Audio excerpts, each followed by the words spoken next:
बिस्मिल्लाहिर्रहमानिर्रहीम अस्सलाम वालेकुम। आप मेरा यूट्यूब चैनल देख रहे हैं। Welcome to my YouTube channel. FPSC की तरफ से जो एसएसटी की सीट्स अनाउंस हुई हैं 17 स्केल की सेकेंडरी स्कूल टीचर्स, इसकी टेस्ट प्रिपरेशन के वाले से हमने सेशन स्टार्ट किया था। कल हमारा फर्स्ट लेक्चर हो गया था। आपको पता है हम जो भी लेक्चर पढ़ते हैं उसी लेक्चर के रिलेटेड जो भी हमारे फिर पास्ट पेपर्स क्वेश्चन होते हैं ना, हमने तकरीबन 5 से 6 सालों के पास्ट पेपर्स भी साथ साथ कवर करने होते हैं।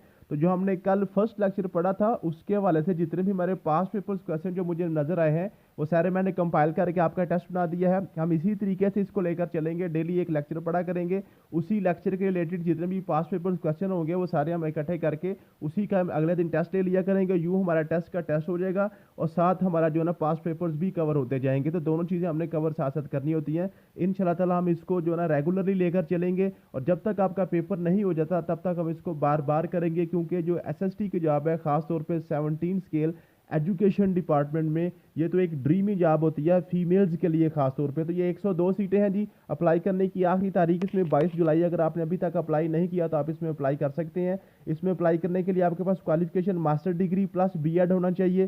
किसी भी सब्जेक्ट में आपके पास मास्टर डिग्री है या 4 ईयर आपके पास बीएस प्रोग्राम जो भी है 4 ईयर की डिग्री है वो, और साथ उसके बीएड अगर आपके पास है और आपकी जो एज है वो 35 साल है, 35 साल तक इसकी एज लिमिट है। अगर आप गवर्नमेंट एम्प्लॉई हैं तो आप इससे ज़्यादा एज के भी इसमें अप्लाई कर सकते हैं। तो चलते हैं आज के पास पेपर्स क्वेश्चन की तरफ। क्वेश्चन नंबर 1 है जी हमारे पास, which type of education is systematic with the defined curriculum and supervision by the teachers. तो मैंने आपको कल बताया था कि ऐसी आपके पास एजुकेशन जिसमें तमाम फॉर्मेलिटीज़ मुकम्मल होती हैं, फॉर्मेलिटीज़ पूरी की जाती हैं। फॉर्मेलिटीज़ कौन कौन सी होती हैं? उसमें टीचर मौजूद होता है, उसमें बुक मौजूद होती है, उसमें जनाब आपका क्लासरूम मौजूद होती है, इसमें आपके पास करिकुलम मौजूद होता है, इसमें आपके असेसमेंट मौजूद होती है, उसमें आपके पास स्कूल होता है, इसमें टाइम टेबल होता है। सारी चीज़ें एक आपके पास है ना सेट पैटर्न के मुताबिक आप इसमें एजुकेशन हासिल करते हैं, तो वो हमारी फॉर्मल एजुकेशन कहलाती है। ये हमारे पास फॉर्मल एजुकेशन है। नॉन फॉर्मल एजुकेशन ऐसी होती है जिसमें कुछ फॉर्मेलिटीज़ पूरी होती हैं, सारी फॉर्मेलिटीज़ पूरी नहीं होती। मीन्स कि इसमें डिस्टेंस लर्निंग होती है, क्लासरूम नहीं होता लेकिन कोर्स वगैरह होता है आपके पास। इसमें आपके पास करिकुलम होता है, बुक्स आपके पास होती हैं, ठीक है, टीचर्स आपके पास ऑनलाइन होते हैं लेकिन कोई टाइम टेबल वगैरह नहीं होता। वो आपके पास नॉन फॉर्मल एजुकेशन होती है।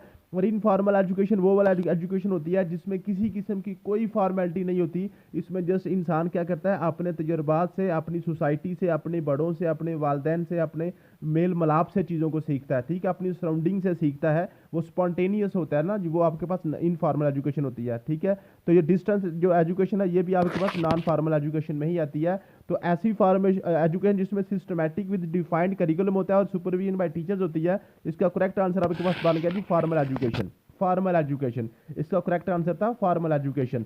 नेक्स्ट आपके पास है, ये मैंने टेस्ट आपके व्हाट्सएप ग्रुप में शेयर कर दिया हुआ है। मुझे उम्मीद है कि आपने ये टेस्ट सॉल्व कर लिया होगा। तो आपने अब मेरे साथ अपने क्वेश्चंस को टैली कर लेना, ठीक है, और आपने बता देना कि आपके कितने क्वेश्चन ठीक हुए हैं। नेक्स्ट क्वेश्चन है जी आपके पास, what is informal education. Informal education अभी आपको मैंने बताया ये इंसिडेंटल एंड स्पॉन्टेनियस होती है, ठीक है जी। ये इंसिडेंटल एंड स्पॉन्टेनियस है, ये इंसिडेंट्स वगैरह से जो आप हासिल करते हैं वो आपके पास इनफॉर्मल एजुकेशन होती है। क्वेश्चन नंबर 2 का बी वाला आंसर आपका करेक्ट था। नेक्स्ट है जी, according to John Dewey what is education. John Dewey ने जनाब एजुकेशन की क्या डेफिनेशन की थी? तो जनाब जॉन डेवी ने कहा था learning by doing. Learning by doing जो है ना ये एजुकेशन है। लर्निंग बाय, जो इंसान जो कुछ करता है उससे अपने तजर्बात से वो सीखता है, उसको हम एजुकेशन कहते हैं। नेक्स्ट आपके पास क्वेश्चन है जी, who said that education is a process of development from infancy to maturity. Infancy से मेच्योरिटी तक का जो सफ़र होता है उसको हम एजुकेशन कहते हैं। ये किसने कहा था? ये टी टैमर्ट ने कहा था, टी टैमर्ट ने कहा था, ठीक है जी। नेक्स्ट आपके पास क्वेश्चन है जी, which of the following is was not a duty of सदरुस सदूर अंडर द दिल्ली सल्तनत एंड मुगल एम्परर्स।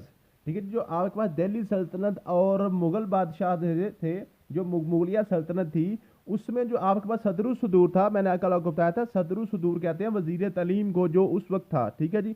ये ओहदे का नाम था, ठीक है। उसकी क्या क्या ड्यूटीज़ थी जनाब? वो कहता है जी उसकी ड्यूटी में क्या कौन सी ड्यूटी शामिल नहीं थी? Putting up list of candidates for scholarship, ये तो वो करता था, ठीक है जी, ये भी नहीं हो सकता। अपॉइंटिंग काजीज एंड मुफ्ती, ये भी वो काम करता था, ये भी नहीं ठीक हो सकता। Watching the betterment of education and public morality, ये भी ये उसकी ड्यूटी में शामिल था, ये भी इसका आंसर नहीं है। कंडक्टिंग मिलिट्री ऑपरेशन, तो ये इसका आंसर है, ठीक है जी। जो सदरुल सदूर था उसका काम मिलिट्री ऑपरेशंस को वो नहीं देखता था, ठीक है जी।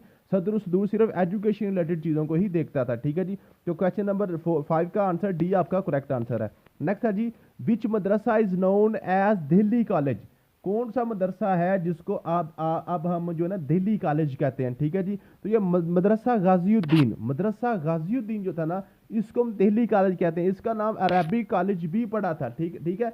लेकिन वो आपके पास आपको मदरसा पूछ रहा है, मदरसा पूछ रहा है, यहाँ पे बच्चे कंफ्यूज होते हैं। ये बच्चों को कंफ्यूज करने के लिए इस तरह के क्वेश्चन वो डालते हैं पेपर में, ठीक है, कि आमतौर पर बच्चे अरबिक कॉलेज को लगा देते हैं। ये मदरसा जो गाजियुद्दीन था, इसी का नाम अरबिक कॉलेज बना था, ठीक है। लेकिन उसने हमें क्वेश्चन में मदरसा पूछा है, उसने कॉलेज नहीं पूछा, तो मदरसा हमारे पास मदरसा गाजियुद्दीन था, ठीक है जी। नेक्स्ट आपके पास है जी, what was the primary aim of education in the सलातीन period of the subcontinent, जो सब कॉन्टिनेंट थे बर्रसगीर में, जो सलातीन थे, ठीक, जो सल्तनतें थी, उसमें खानदान गुलामा की सल्तनत है, उसमें सादात खानदान है, खिलजी है, तुगलक वगैरह है, ठीक है।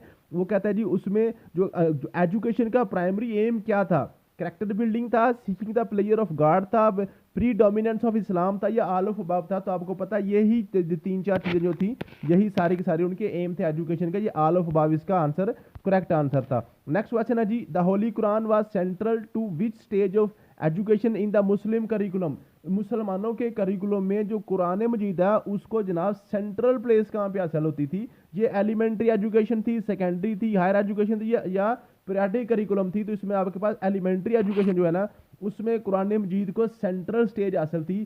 सेकेंडरी और हायर सेकेंडरी में फिर आपको पता है उसमें लॉजिक्स, फलसफा वगैरह और साइंस ऑफ मेडिसिन वगैरह को फिर ऐड कर दिया गया था, ठीक है जी। तो इसका 8 का क्वेश्चन नंबर का आंसर ए वाला करेक्ट था। नेक्स्ट है जी, which subject was introduced during the reign of Akbar the great in the second period. कल मैंने आपको 3 पीरियड्स पढ़ाए थे, एजुकेशन के 3 पीरियड्स थे जो आपके सब कॉन्टिनेंट्स में, ठीक है जी। उसमें जो अकबर का पीरियड आता था ये सेकंड पीरियड में आता है। तो वो उसने कौन सी जनाब कुरान और हदीस के अलावा कौन सी बुक को ऐड किया था, कौन सा करिकुलम को ऐड किया था, साइंस ऑफ मेडिसिन को ऐड किया गया था अकबर के दौर में, ठीक है जी। नेक्स्ट क्वेश्चन आपके पास है, ड्यूरिंग विच पीरियड वाज दरसे निजामी करिकुलम डेवलप्ड, जो आपके पास दरसे निज़ामी जो है, ये जो करिकुलम है, ये जो निसाब है, ये कब डेवलप किया गया था, फर्स्ट पीरियड में, सेकंड पीरियड में, थर्ड पीरियड में, या आपके पास फोर्थ पीरियड में। तो आपको पता है ये मैंने कल आपको फर्स्ट पीरियड, सेकंड पीरियड और थर्ड पीरियड मैंने बड़ी डिटेल से पढ़ाए थे। तो ये थर्ड पीरियड में जनाब डेवलप किया गया था दरसे निज़ामी। नेक्स्ट क्वेश्चन है जी, दरसे निज़ामी करिकुलम इज नोन फॉर, दरसे कुरान, दरसे निज़ामी जो है वो ये जनाब कौन सा करिकुलम है, इसको हम क्या कहते हैं, emphasising geography and history including many books on etymology and syntax, focusing on teaching of Holy Quran and Hadith, excluding literature। तो आपको पता है ये जो दरसे निज़ामी है, ये including many books on etymology and syntax, इसने ये चीज़ें इसको ऐड कर दिया था, ठीक है जी। नेक्स्ट आपके पास क्वेश्चन है जी, who further promoted the movement initiated by Shah Abdur Rahim for reintroducing the Holy Quran and Hadith in the curriculum। जनाब जब थर्ड पीरियड में जनाब शाह अब्दुल रहीम ने क्या किया था, जब करिकुलम में से कुरान और हदीस को कम कर दिया गया था, दरसे निज़ामी के बाद क्या किया था, कुरान और हदीस के जो उसमें चैप्टर्स थे वो कम कर दिए गए थे, उसमें इतना फोकस नहीं रहा था। तो शाह अब्दुल रहीम ने जनाब उसको री इंट्रोड्यूस कराया था करिकुलम में कुरान और हदीस को। तो उसको जनाब आगे क्या था, फर्दर किसने प्रमोट किया था, आपको पता है अकबर के दीन इलाही के खिलाफ भी खड़े हुए थे, वो हजरत शाह वलीउल्लाह थे, हजरत शाह वलीउल्लाह, ठीक है जी। इसका करेक्ट आंसर था हजरत शाह वलीउल्लाह। तो आज के लेक्चर मुझे यही क्वेश्चन आपके नजर आए हैं, जो 12 क्वेश्चन थे, जो पास्ट पेपर क्वेश्चन मुझे नजर आए हैं। नेक्स्ट इंशाल्लाह ताला आज अभी थोड़ी देर तक हम जो है ना अगला लेक्चर पढ़ते हैं, और इसी लेक्चर के हवाले से जो भी आपके पास्ट पेपर्स होंगे वो भी इंशाल्लाह ताला इसी तरीके से हम कल इसको डिस्कस करके आपका टेस्ट कर लेंगे। थैंक यू सो मच, मिलते हैं नेक्स्ट वीडियो में। अल्लाह हाफिज़।